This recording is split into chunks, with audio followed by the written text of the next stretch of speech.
construido para todos nosotros. Día de hoy, o en la noche para algunos, vamos a mirar el tema El milagro de la gratitud. Es tomado del libro Psicología de la gratitud de Juana de Ángeles con psicografía de Edivaldo Pereira Franco. Es un tema bastante interesante. En a su vez 3 subtemas como son la sombra perturbadora, su relación con la gratitud, el inconsciente colectivo y el ser maduro psicológicamente y la gratitud. Vamos a mirar estos 3 ítems, pues va a ser de una manera bastante rápida, pero es una invitación a todos ustedes para profundizar en los temas. Juana de Ángeles en el libro Triunfo Personal, en el capítulo 2, El ser pensante, nos dice que los sentimientos expresan la capacidad que posee el ser humano, es decir, todos los seres humanos, de conocer, de comprender, de sentir y compartir las emociones que lo vitalizan en sus diversos acontecimientos existenciales. Y esas emociones pueden ser positivas o negativas, y hacen parte de ese proceso de aprendizaje que todos tenemos y que necesitamos desarrollar. Como son mecanismos, pueden generar hábitos. Y esos hábitos, cuando son positivos, nos ayudan a adquirir a nivel espiritual conocimiento y experiencia. ¿Con qué objetivo? Con la búsqueda de la armonía. Esa palabra clave de equilibrio que tiene mucho que ver con el tema que ustedes estaban viendo anteriormente, como era el suicidio, la armonía. Una persona que se quita la vida, ya físicamente o psicológicamente, porque no solamente es desde el punto de vista físico, es una persona que no tiene armonía en su interior. Entonces, una de las formas de contrarrestar ese desequilibrio es a través de los sentimientos. Pero esos sentimientos necesitan una herramienta que todos tenemos, pero que muy pocas veces desarrollamos, que es la voluntad.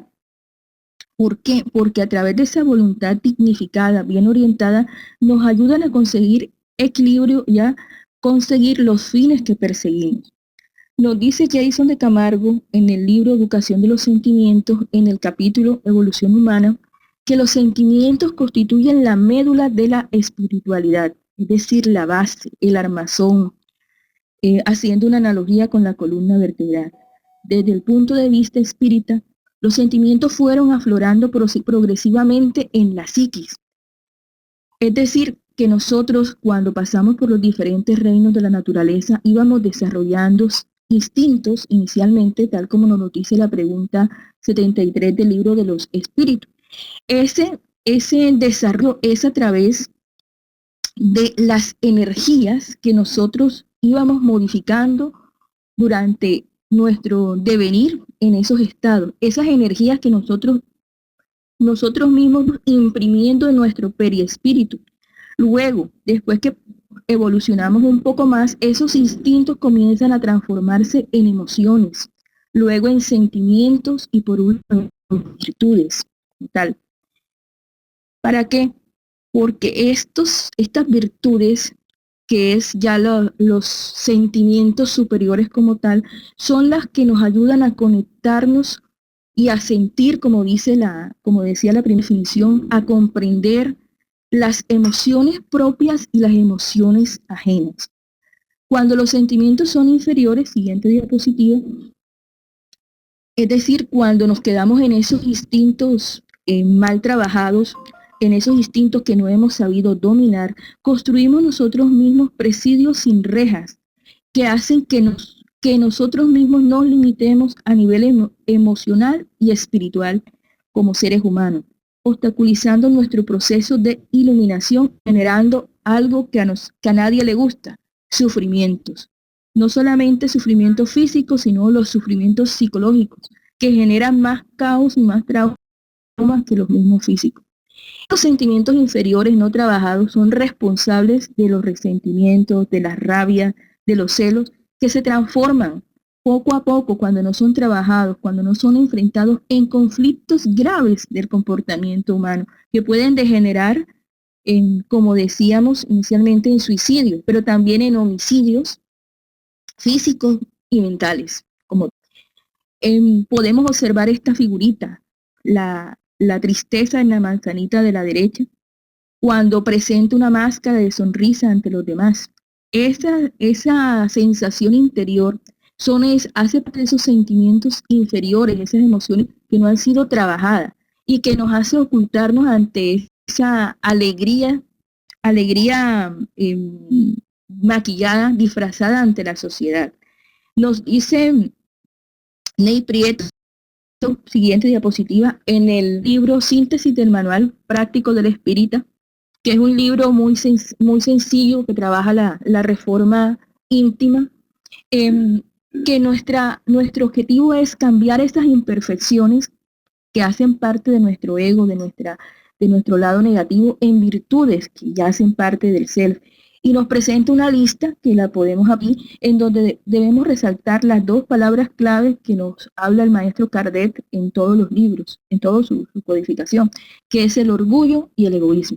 Son las bases, las raíces de todos los problemas que nosotros tenemos, que se derivan en los demás que aparecen. Y podemos observar que a cada imperfección que aparece allí, aparece un lado derecho, una virtud. ¿Por qué? Porque nosotros tenemos como obligación transformar esa sombra interior que está en nuestro ego en virtudes. ¿Y eso cómo se hace? Se hace a través de la conquista de nuestra propia conciencia. Nos dice que mientras permanecemos en la condición de sombra morbosa, damos a la instalación de emociones primarias que la razón debidamente deberá superar. Es decir, aquí tenemos que usar nuestro intelecto como tal, darnos cuenta de lo que tenemos que mejorar. Esa conquista de la conciencia es la que nos hace conocernos a nosotros mismos y a reconocernos como individuos. Y de allí viene una palabra clave que hemos estado mencionando, e incluso en charlas anteriores, según he podido ver y observar, se está tratando, es la individuación. Siguiente diapositiva. La individuación, nos dice Juana en el libro Vida, Desafíos y Soluciones, en el capítulo Descubriendo el Inconsciente, que es un proceso de diferenciación de cada uno, con el cual se necesita desenvolver la personalidad individual y su conciencia como tal, reconociéndonos como seres únicos, indivisibles, distintos de la colectividad, pero que también pertenecemos a la colectividad, es decir, reconociéndonos como seres inmortales, como espíritus, proceso de evolución. Ese trabajo es de tipo psicológico, es de crecimiento, consiste en lo que se llama la llamada búsqueda de sí mismo, que nos los están presentando a diario en las diferentes culturas, en las diferentes religiones, en las diferentes filosofías, que este es el tiempo, este es el siglo del espíritu en el que estamos. Y ese siglo del espíritu comienza con la búsqueda de sí mismo. Nos recuerdan que somos físicamente, desde el punto de vista físico, tenemos el mismo material que nos constituye, pero desde el punto de vista psicológico, desde el punto de vista espiritual, somos diferentes. Nosotros tenemos que empezar a realizar ese proceso de transformación moral, ¿en qué consiste eso? En descubrir dentro de nosotros mismos aquello que nos perturba, aquello que necesitamos superar, que necesitamos eliminar de nuestra vida. Pero esa eliminación no es de forma brutal, no es de forma violenta, es a través de un esfuerzo sistemático, inteligente, persistente. ¿Por qué? Porque no debemos generar en ese proceso de transformación ni trauma ni insatisfacción. ¿Por qué? Porque seguirías creando problemas en tu propio interior. Por eso es que nos piden tanto el desarrollo de la voluntad, nos piden la paciencia con nosotros mismos, pero una paciencia activa. ¿Por qué? Porque nosotros hemos inscrito en nuestro periespíritu, en las diversas existencias anteriores, muchas cosas, experiencias positivas, experiencias negativas, que ahora aparecen en nuestra vida como mecanismo de crecimiento, de enfrentar. Entonces, nos dice Juana que uno de los mecanismos que ayuda es la gratitud. Sí, la gratitud, el simple gracias, pero no dicho de labios para afuera, sino con la vibración de amabilidad, de sinceridad que nos piden. Si no lo podemos expresar ante la persona con el pensamiento, que es la fuerza más poderosa. Esa gratitud es una psicoterapia gratis, disponible para todos, que nos ayuda especialmente en los acontecimientos de la vida cotidiana. Muchas veces nosotros pensamos que las grandes pruebas son cosas, digamos, observables a todo el mundo, y no, realmente los acontecimientos de la vida diaria, el día a día, es lo que a veces marca más en el momento de hacer de un trabajo de introspección. Nos dice que esa gratitud de nuestro acontecimiento diario nos ayuda a liberarnos de contenidos perturbadores, nos ayuda a desarrollar la conciencia de la responsabilidad ante la vida. Nosotros sabemos que en la conciencia están inscritas las leyes de Dios, pero que nosotros que desarrollarlas. Y nos hablan de una palabra clave: responsabilidad, no culpa. ¿Por qué? Porque responsabilidad es la habilidad de dar una respuesta. En la culpa te estancas, en la responsabilidad te mueves como tal.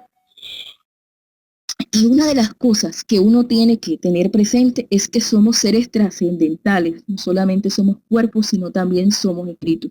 Esto nos ayuda a superar las imposiciones inmediatas de los instintos, a crearnos o a percibir mejor los valores existenciales como tal. Y nos dice que es inevitable que sucedan fenómenos afligentes en el tránsito humano si se tienen en cuenta los atavismos personales, la convivencia familiar y social, siempre desafiante, propiciando el perfeccionamiento de los sentimientos, en particular de la tolerancia, de la compasión, del interés activo y de la solidaridad.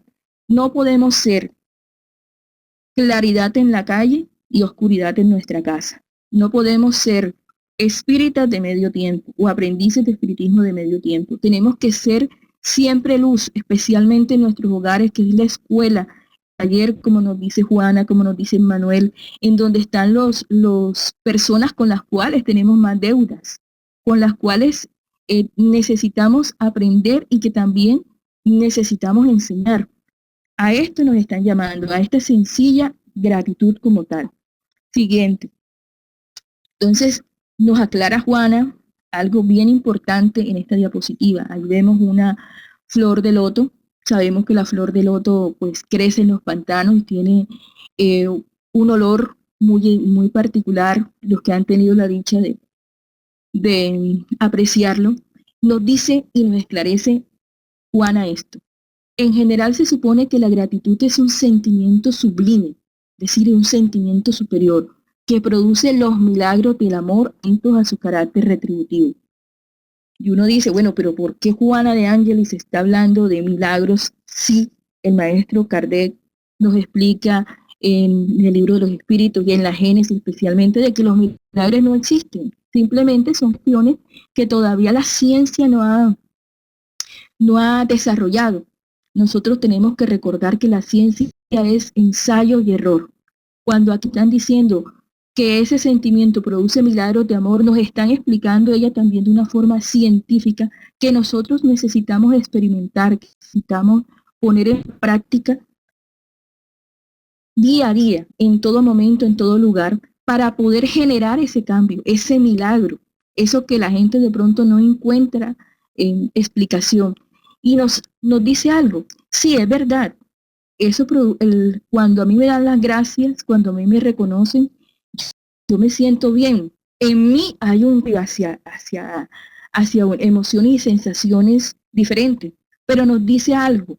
Ojo con ese concepto. Nos dice que si nosotros nada más vamos a mirar la gratitud desde el punto de vista retributivo, la estamos limitando a un espacio estrecho de reconocimiento del bien que se recibe y por el anhelo de devolverlo.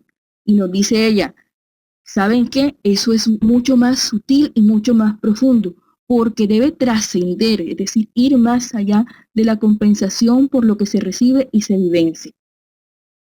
Siguiente. Y nos dice algo bien curioso. Los fracasos, nuestros amados fracasos. Todos en la vida hemos tenido fracasos físicos, mentales, espirituales, hasta el momento y todavía faltan. Nos dice que debemos verlos como experiencias, experiencias que nos enseñan a actuar con responsabilidad y rectitud, ¿ya? A todos. Y nos dice el sentido psicológico de la reencarnación, es decir, ¿para qué usted está vivo? Lo que a veces uno escucha a los hermanos suicidas, ¿yo para qué vivo? Hombre, esta es la oportunidad, esta reencarnación es para que te transformes desde el punto de vista moral, liberándote de todos esos atavismos mentales y espirituales que han estado ocultos o que están en... ¿Para qué te sirve eso? Para que te des cuenta de qué eres, qué tipo de ser eres, ¿ya? Y te puedas enfrentar a tu diario vivir. Vivimos para transformarnos. Es una oportunidad grandiosa. No la podemos darnos el lujo de desperdiciarla, aunque Dios siempre nos da esperanza. Pero la idea es aprovechar el tiempo al máximo. Y nos dice ella que el arte de la gratitud, que es la ciencia afectuosa del entorno, como les decía ahorita, ciencia, desarrollo, leyes, con hipótesis, con cuestiones que se pueden probar. Nos dice, por el existir lleva a conductas de apariencia paradojal, como por ejemplo el caso de los sufrimientos y humillación. Nosotros nos sorprendemos muchas veces cuando personas que tienen, digamos que vidas más duras que nosotros, dan gracias, y no de esa gracia de labios para afuera, sino que realmente mira sus ojos, capta la vibración y sabe uno que en medio del dolor que están viviendo están agradecidos por lo que está pasando. Algunos le decimos, uy, pero ese señor sí es masoquista, es que le gusta, es que le gusta el dolor. Y nos dice ella, no, es que esa persona ya descubrió que es necesario, como dicen por ahí, llevar la vida con resignación, que es el famoso consentimiento del corazón, como nos dice el Evangelio en el capítulo de Bienaventurados los mansos.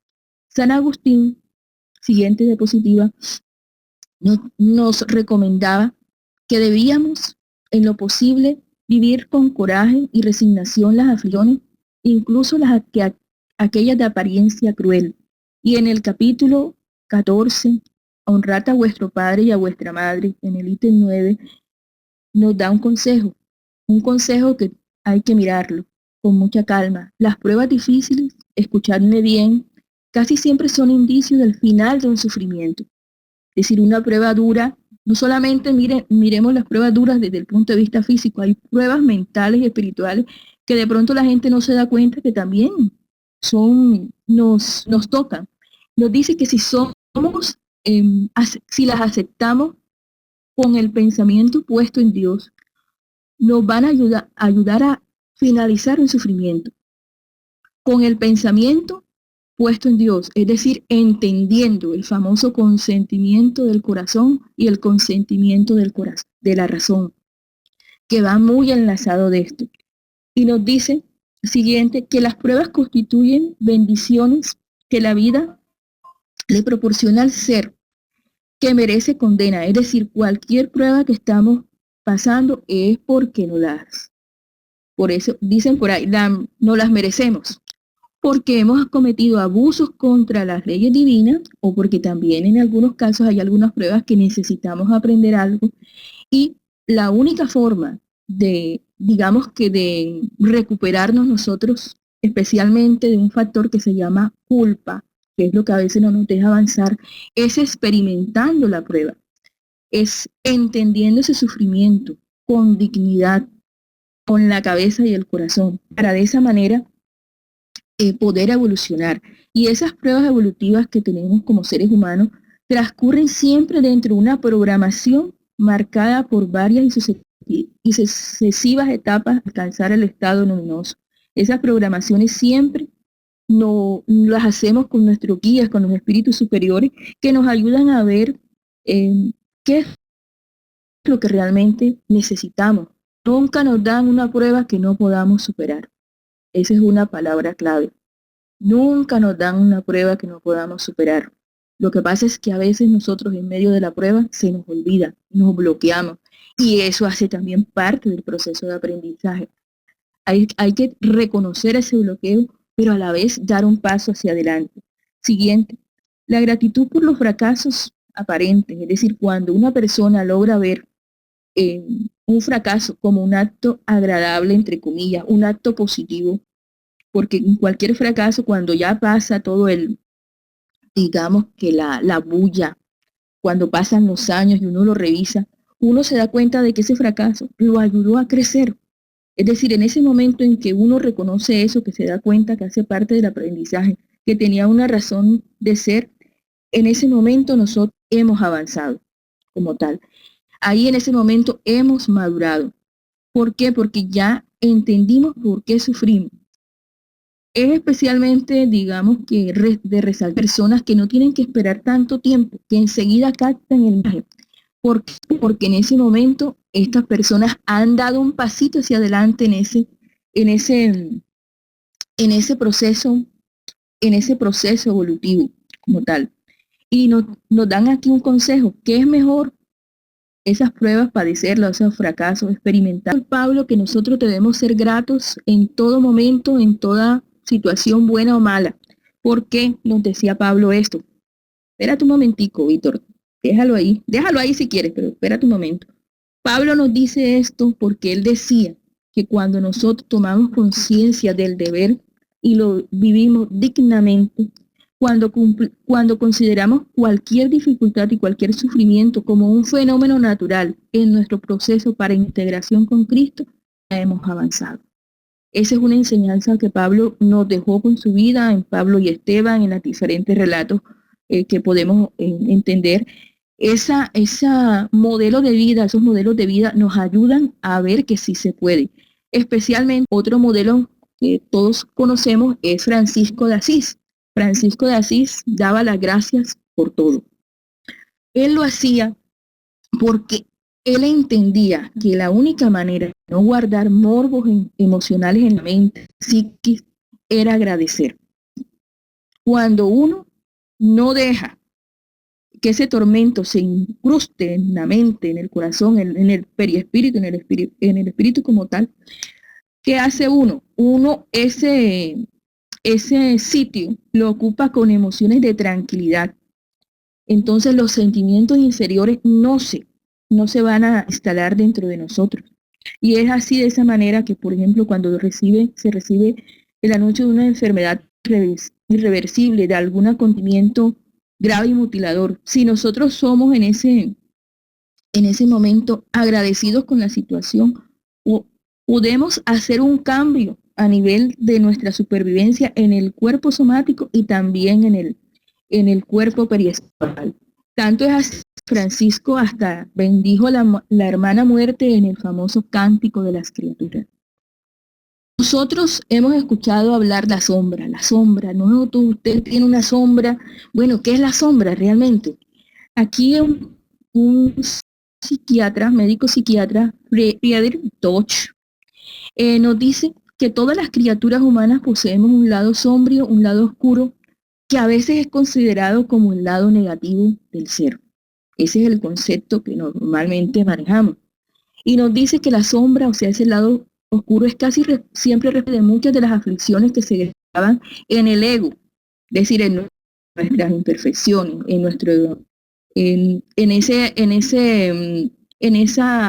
ese sitio donde solamente guardamos los sentimientos inferiores y atormentan al ser. Y nos dicen de que esas sombras son el conjunto de rasgos psíquicos, tanto del hombre y de la mujer, que se caracterizan por algo, por ser parcialmente reprimidos, no vividos.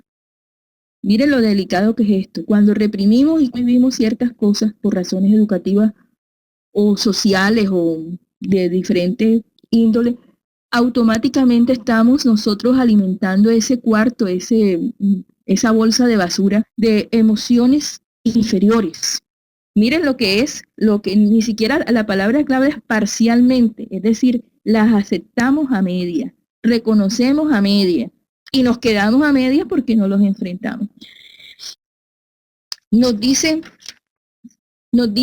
el siguiente, que esa sombra, a pesar de ser para algunos o por algunos negativa, nos dice que es portadora de valores y requisitos que pueden ser utilizados de manera productiva y que expresarse de forma personal, es decir, solamente por el individuo, colectiva, que es con la sociedad, o arquetípica, es decir, de caracteres ancestrales. En el año 1857, este señor, Allan Kardec, en el libro de los espíritus, que es uno de los libros mejor compilados, bien organizados desde el punto de vista científico, muy metódico, coge y entre las dudas que tenía, hace esta pregunta. ¿Cuál es el método más práctico y eficaz para mejorarse en la presente insistencia y resistir a las instigaciones del mal? Y le dan la respuesta, nada más y nada menos que San Agustín. Y nos dice, conócete a ti mismo. Bueno, él con su curiosidad innata, coge y le pregunta, bueno, nosotros comprendemos la sabiduría de esta máxima, pero la dificultad estriba precisamente en conocerse a sí mismo. ¿De qué manera podemos lograrlo? Aunque la pregunta en esta diapositiva está, digamos que ciertas claves, yo los invito a que se tomen la molestia esta noche o mañana de leerla. Leerla es larga, pero bien, es muy interesante. Y dice un consejo muy simple. Todas las noches al término de la jornada preguntaba a su conciencia si había faltado algún deber, si había hecho todo el bien, si alguien tenía alguna queja. Ya, y ese proceso de interrogación lo hacía él junto a su ángel de la guarda, junto a su guía, porque a veces nosotros nos hemos tocado gafas oscuras, ya, llamada orgullo, presunción, y no queremos vernos a nosotros mismos. Y nos da un consejo, cuando nosotros tengamos alguna duda, pregúntese, eso que hice, me gustaría que otra persona me lo hiciera. Si la respuesta es no, es que hiciste mal. Así de sencillo. No demora mucho tiempo, es gratis, puedes hacer en cualquier momento, acompañado, solo. Ya, en ese preciso momento uno comienza a hacer ese despertar de conciencia.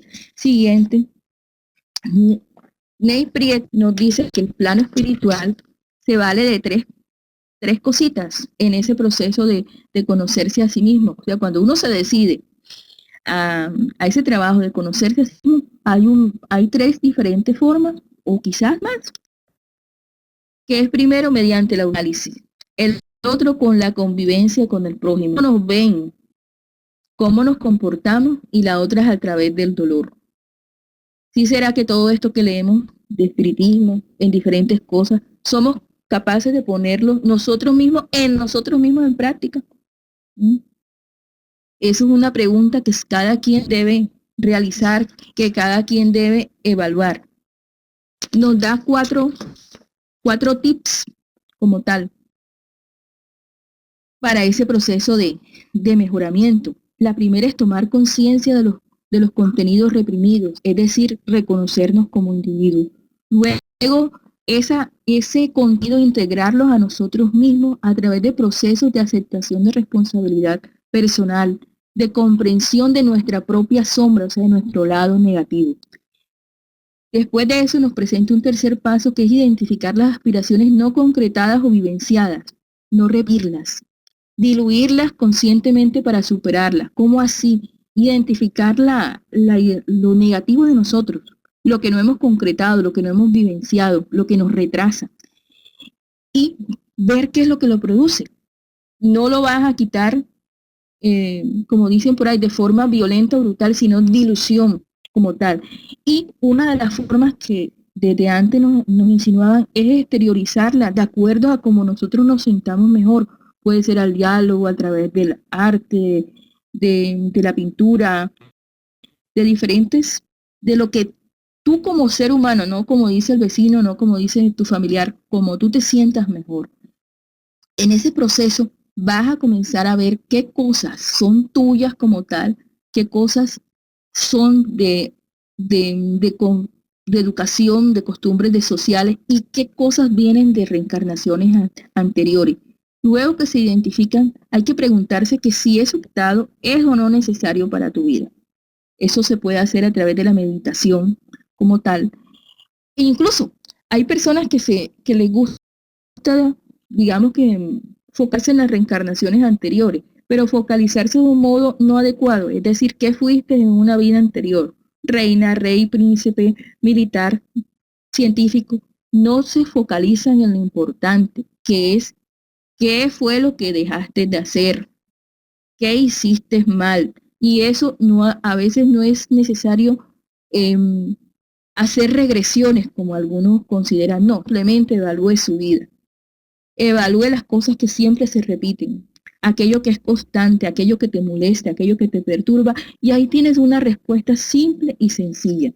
Y nos dice que la sombra es responsable de los desaires que generan sufrimiento y amargura, que retienen al ser en su red indivisible y constrictora. No obstante, cuando nosotros tomamos conciencia ya de esos factores de perturbación, nosotros podemos cambiarlo a los demás, a nosotros mismos. El que quiera cambiar a los demás tiene que cambiarse primero. Esa es una regla básica, ¿ya? Y eso cómo se puede hacer a través de lo que llama es la reducción de carga. Y eso cómo es, como una reducción de carga, a través de ser más optimista, de ser más confiado, de ser solidario, de esforzarte en perspectivas de realización. Es decir, la idea es convertir esa sombra, eso negativo, en algo positivo, esa transmutación, esa transformación de la imperfección que está en el ego hasta llegar al self, que tú necesitas incluso esa experiencia para poder enseñar posiblemente. Siguiente, y nos dice que existe un gran conflicto entre lo que se es y lo que se desea afuera, ser. Y esto lo vemos en todas partes. Es una dualidad como tal. Y vemos en nuestra sociedad la parte positiva, hermosa del ser humano que, como dice aquí, comienza el proceso hacia el lado luminoso. Pero también vemos lo contrario, la sombra oscura en donde está prevaleciendo el materialismo, en donde está la riqueza, pero dentro la insatisfacción personal, en donde a pesar de todo eso te sigue deslizando hacia un abismo como tal. Entonces nos dice ella que nos ha faltado tal coraje para romper esa cortina que nos impide la visión clara de la realidad psicológica de la existencia, de forma de que nos dice que nuestras aspiraciones no van solamente hacia lo material, sino hacia más allá, hacia lo espiritual. El sentido físico sola es una de nuestras partes. Nosotros somos ese espíritu. Todos aquellos que son portadores de la sombra, muchas veces en vez de enfrentarla, lo que hacen es disimularla, ¿ya? A través de la vergüenza, de la timidez. ¿Por qué? Porque no son capaces de reconocer que hay cosas que mejorar. Eso que ha generado un comportamiento totalmente hipócrita, ha creado una sociedad artificial, incapaz de procedimientos maduros y significativos para el beneficio de todos. Y nos dice ella, es necesario el autoenfrentamiento, encontrar ese coraje para salir de la oscuridad en dirección de la claridad existencial. Y esa batalla contra la sombra debe ser continua en todos los instantes de la existencia, es decir, no solamente en el momento que estemos en las charlas del centro espírita, no, es en cualquier momento, en cualquier instante. Y nos dice que cuando se ama, se respeta y se atienden los compromisos, la sombra pierde. Pero cuando se reacciona, se conserva el resentimiento, el odio, los celos, los sentimientos de amargura y de cólera, así como los otros del mismo tipo, entonces la sombra triunfa. El amor es lo que nos ayuda a edificar esa victoria sobre la sombra como tal.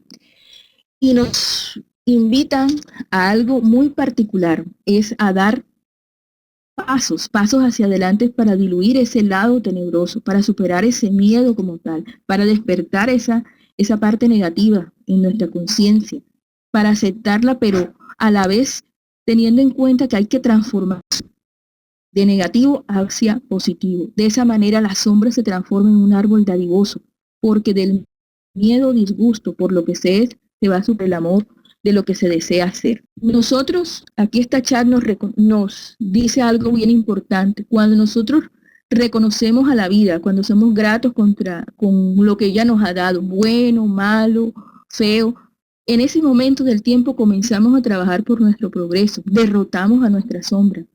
Mientras que cuando somos desagradecidos, soberbios, triunfa nuestra sombra. Allí nosotros somos, digamos que las personas que podemos salir del abismo solo si queremos. Siguiente. Todo este proceso pasamos de este muñequito triste que se ve en la parte inferior izquierda a este muñequito feliz cuando ya los sentimientos y virtudes superiores se han desarrollado usando como herramientas lo que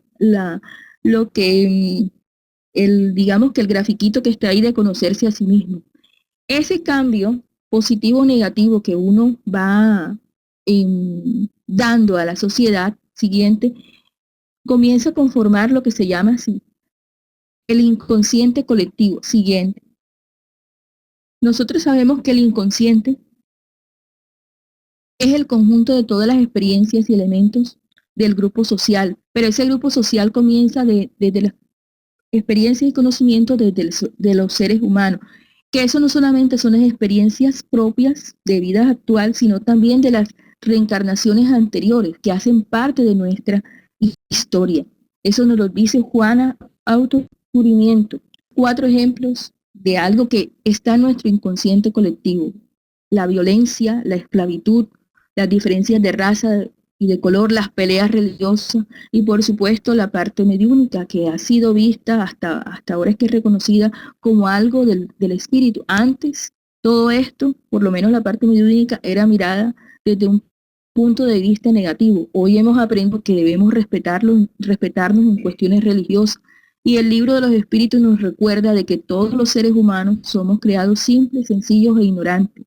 Todos somos hijos de Dios, sin importar la raza, el credo, el sexo como tal. Siguiente. Entonces ella nos dice que nosotros a veces, ante determinadas decisiones entre lo correcto o lo incorrecto, presentamos una dificultad interior, precisamente porque nos hemos dejado llevar del qué dirán, que está en el inconsciente colectivo. Y como en ese inconsciente colectivo hay cosas positivas y negativas, a veces cuando intentamos hacer lo correcto y la mayoría está habituada a lo incorrecto, encontramos un choque que nos puede, digamos que, quitar ese brillo, esas ganas de hacer lo correcto. Entonces nos dice que las experiencias de la alegría, como de la tristeza, de la armonía en general, en este momento pueden ser compartidas a través de la tecnología por todos los grupos sociales y puede hacer un cambio positivo o negativo en ese inconsciente colectivo. Ahí vemos algo de ambos tipos, positivas y negativas, que han movido en estos momentos a todo el planeta como tal. Y uno encuentra en las redes sociales los diferentes comentarios, algunos bastante polarizados, bastante preocupantes, por no decir otra palabra un poco más fuerte, y que lo lleva a uno a repensar qué está uno dándole qué tipo de pensamiento uno está generando. Creamos nosotros esa sombra colectiva a través del ejemplo. Y nos dice que esa sombra colectiva ha sido transmitida individualmente de padres a hijos en forma simultánea, y que en los casos de la droga, del alcohol, de los juegos violentos, de la forma como se trata a la mujer, entre otras cosas, eso hace que nosotros le estemos dando al niño informaciones que de pronto mañana va a ser capaz de cuestionar. Uno escucha a muchos adultos decir: yo hago las cosas así porque en mi casa se hacía así y yo lo seguiré haciendo, pero nunca cuestionan si lo que se está haciendo es correcto o incorrecto. Entonces ella nos dice que si esta sombra fuese identificada en la infancia y en esa etapa se enseñara a descubrir los impulsos que provienen de ella, facilitando al niño la comprensión de su propia fragilidad, de sus errores, de modo de disculpa, de forma de que pueda corregirse, propiciaríamos mejores conductas. Nos dice ella de que a veces debemos recordar de que la aversión y la animosidad vienen de nuestro interior, y que a veces nosotros mostramos en lo que somos, positivo o negativo, cuando encontramos una oposición, un enemigo, ¿ya? Y ahí es donde uno debe también dar gracias por las cosas negativas, porque en esos momentos negativos es donde nosotros nos vemos con claridad lo que somos. Siguiente. Y nos recuerda ella de que la evolución del ser humano es resultado más de su mente que de su cerebro físico. Es decir, que nosotros somos espíritu, que ya existíamos desde antes en estado de adormecimiento mientras nos preparábamos, el equipo como tal, para mostrarnos como tal. Siguiente, y nos dice que la gratitud es una experiencia moral, no cerebral, inherente al self, es decir, a la parte divina que nosotros tenemos, no es decir, a la sombra que nosotros mismos nos hemos creado. Y nos dice y nos recuerda algo que hemos escuchado muchas veces. Nosotros somos herederos de nosotros mismos. Heredamos los sentimientos positivos o los negativos. No hay nada que tengamos que no sea nuestro, que nosotros mismos no hayamos construido. Y nos dice que cuando se odia a alguien, se experimenta la sombra desconfiada de que el otro es el que odia y desea perjudicarlo. A modo de mecanismo de defensa, nace entonces la animosidad. Cuando se expresa el amor, el corte proporciona bienestar orgánico, ampliando las posibilidades de crecimiento del ser, dando lugar a la salud. Miren esto, algo tan sencillo, dejar de odiar como tal, no meternos en ese mecanismo de defensa que es la animosidad. Todo el auxilio que nos está brindando ella, que solamente la contribución del amor puede manifestar el sentimiento de gratitud. Y cuando esto es experimentado por una persona, automáticamente lo está poniendo en el inconsciente colectivo, es decir, que nuestros niños, las futuras generaciones, van a recibir esa carga positiva que nosotros damos. Si hacemos lo contrario, pues estamos generando sombra. El proceso de transformación del inconsciente, entre comillas, colectivo. ¿Por qué? Porque es necesario despertar primero como persona para luego transformar a la sociedad. Y nos presenta una primera etapa en donde nosotros despertamos como tal, pasamos a mirar nuestro alrededor con otros ojos, a valorar tanto lo material y lo espiritual. En un segundo punto, identificamos nuestros conflictos, la culpa, la vergüenza, el enjuiciamiento, la transferencia, la proyección y la separación. Cuando tomamos conciencia, adquirimos el coraje, reconocemos nuestros errores, dejamos la disculpa y la timidez. Y en ese momento de conciencia tomamos la decisión, y en esa decisión dejamos a un lado los juicios a nosotros mismos y a los demás. Esos complejos de inferioridad que son los que generan esos juicios, nos ayudan a desprendernos de nuestras acciones interiores. Ese desprendimiento nos ayuda a reconstruir nuestros sentimientos, a no ocultarnos en decir que el otro tiene la culpa, en reconocer la libertad que todos tenemos de elección, en dejar las envidias, los celos, los resentimientos y las amarguras a un lado. Descubrimos nuestra arrogancia disfrazada de humildad. Eso es clave. Cuando nosotros hacemos ese acto, generamos mejores compañías en el plano superior y en nosotros comienza a aparecer la ternura, la amistad, la gratitud por todo lo bueno y lo malo que se ha hecho. Entonces nos dice que uno de los mecanismos de defensa es la famosa proyección. Es decir, nosotros le decimos que otra persona es la que nos genera el problema. Por ejemplo, nosotros hemos escuchado,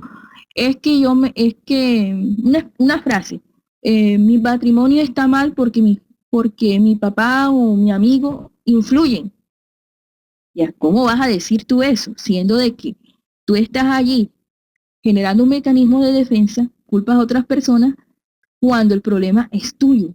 En ese momento tú estás proyectando. Es uno de los errores más comunes como tal. Y nos dan una clave, la envidia. Ojo con la envidia. Esa exposición que nosotros, esa censura que nosotros le damos a los demás. Nos dice, no alcanza con querer el bien. Es imprescindible vivirlo, aspirar a entregarnos a la paz. Entonces nos da 5 pasos para desenmascarar a la sombra. Primero, reconocer nuestra negatividad de nosotros mismos, pero sin ser convivente con su existencia. Es decir, yo lo reconozco, pero me siento conforme o a gusto sintiéndome así. La segunda, dejar las quejas. La tercera, discernir con criterio los valores que cada uno de nosotros tenemos. El cuarto es desarrollar la compasión a los demás, concediéndole el derecho de comportarse conforme están. El quinto es una conciencia vigilante en nosotros mismos, no en los demás, diluyendo las máscaras, mostrando los errores persistentes y evitando las autojustificaciones. Y por último, la evaluación, en todo momento, en todo lugar, como nos dice San Agustín. Entonces, en esa reconstrucción de nuestros equipamientos emocionales es necesario que nosotros abramos los canales a través de la gratitud, ejerciéndola en todo momento y en todo lugar. Es decir, no guardando en nuestra mente, en nuestro inconsciente, esos obstáculos como tal que generarían más problemas a nosotros mismos inicialmente y hacia los demás. De esa manera siguiente, nosotros comenzamos a madurar psicológicamente. Dejamos en ese momento que los sentimientos superiores de la alegría se apoderen de nosotros. Esa alegría, ese sentimiento superior nos ayuda a curar nuestros males, nos ayuda a liberar de nuestros conflictos. Comenzamos a profundizar con perspicacia en la sabiduría, en la comprensión de la vida y cuál es su finalidad. ¿Qué pasa si no lo hacemos? Si no lo hacemos, vamos a construir lo que se llama ahí el niño maltratado. Mira la niñita, la misma situación, dos maneras de enfrentarla. La izquierda, el niño maltratado, mira la situación que ve con susceptibilidad, con síndromes interiores de desánimo, con ansiedad. Mientras que cuando ya hay madurez psicológica, ya hay más confianza en sí mismo y en respeto a los otros. Hay más conciencia de los actos. Produce una alegría de vivir, de luchar y aparece la calma que sustituye a la ansiedad. La ansiedad que pasa a ser la bondad, que comienza a irradiarse sin ostentación, que comienza uno a ser el centro de convergencia de los intereses de las demás personas, pero no desde un punto de vista egoísta. Aunque allá hay una niña, hay que mirarlo como si fuéramos nosotros, porque nosotros somos aún niños espirituales en proceso de crecimiento. Cuando nosotros no maduramos, transferimos a la edad adulta los conflictos no resueltos, que se manifiestan esto en nuestras relaciones como tal, generando personalidades inseguras e enfermizas. Ese acto como tal hace que uno postergue cambios saludables, porque le temes a la opinión ajena. Y nos invita a ella a hacer ese cambio. Nos dice siguiente, que ese proceso de maduración psicológica avanza junto con la facilidad de expresar gratitud por todo lo que sucedió y por todo lo que vaya a suceder en el ser humano. Y nos dice que somos seres en conjunto, somos seres gregarios, necesitamos la sociedad, dependemos de los unos y de los otros. Nuestro trabajo ayuda a otros y somos a la vez receptores del trabajo de otras personas. Nosotros debemos mirar eso desde un punto de vista de cooperación y no de sumisión. Nos dice que el sentido de la sociedad es la necesidad de ayuda recíproca, de nuestra participación en el grupo social, de nuestra vida activa en unión de los intereses en favor de todos. Y lo siguiente, cuando Confucio anunció la frase, cuando una persona adquiere madurez, comienza a ser grato como tal y comienza a dar gracias por el planeta que vive, por esa comida que llega a su mesa, por esas manos anónimas que cultivaron, que sembraron por ti, que estuvieron pendientes, por ese taxista, ese conductor del metro, del bus, que te transportó en el día, por esa persona que hizo la ropa, por ese pintor o esos pintores que te ayudan a mirar la vida desde otro punto de vista, por aquellos anónimos que han hecho, por ejemplo, posible que esta transmisión se haga en el día de hoy. Ahí está el aporte de muchas personas que no conocemos, pero que fíjense cómo nos estamos beneficiando. Uno de los grandes obstáculos para la maduración psicológica es que aguardamos respuesta a cualquier acto de gentileza. Queremos que el beneficiario reconozca por lo que recibió y no los retribuya. Y nos dice Juana, esa es una forma suscepticia de narcisismo, es decir, de egoísmo. Cuando se hace algo y se exige gratitud. Y aparece la decepción cuando no esperamos una respuesta positiva del beneficiario. Y aparece una actitud que tenemos que tener mucho cuidado. Y ella dice, es una actitud infantil. Y es de decir, nunca más se hará algo por alguien, quien quiera que sea, pues nadie lo merece. Ese es algo por lo cual nos están advirtiendo. Nos dice que cada acto de generosidad dispensa a cada ser o debe ser tenido siempre presente cuando se da de forma espontánea. Si nosotros esperamos reconocimiento, nos vamos a encarcelar en las cárceles mentales, no de los otros, de nosotros mismos. Incluso nos pone el ejemplo del famoso nido vacío, cuando un amigo, un hijo, como tal, se va de nuestro lado. A veces queremos retenerlo. Queremos que esa persona quedándose nos retribuya todo lo que han hecho por nosotros. Ya en ese momento estamos también generando ingratitud, estamos generando problemas, no en los demás, en nosotros mismos, nos estamos encarcelando. Y nos dice que es común en lo atinente a tareas dignificantes que aguardan aprobación y recompensa de la sociedad, esperar el reconocimiento de todos como tal. Vemos allí la foto de la famosa selfie dando una contribución monetaria. Aquí no vamos a señalar a nadie. Cada quien tiene que mirarse si ha hecho esto algo. Y nos dice que cuando no recibimos ese reconocimiento nos volvemos rebeldes, nos desanimamos, nos quejamos. Mejor dicho, hacemos un espectáculo, pero no ante los demás, ante nosotros. Y nos aclara Juana algo muy bonito. Nos dice que no nos miremos como personas malas allí, sino como personas inmaduras psicológicamente. Y nos aclara algo muy bonito ella. Cuando no se recibe gratitud, no significa psicológicamente que la persona no es aceptada o que es rechazada. Ese acontecimiento es el resultado igualmente de otros factores psicológicos relacionados con los demás, con las circunstancias, con los valores de cada cultura.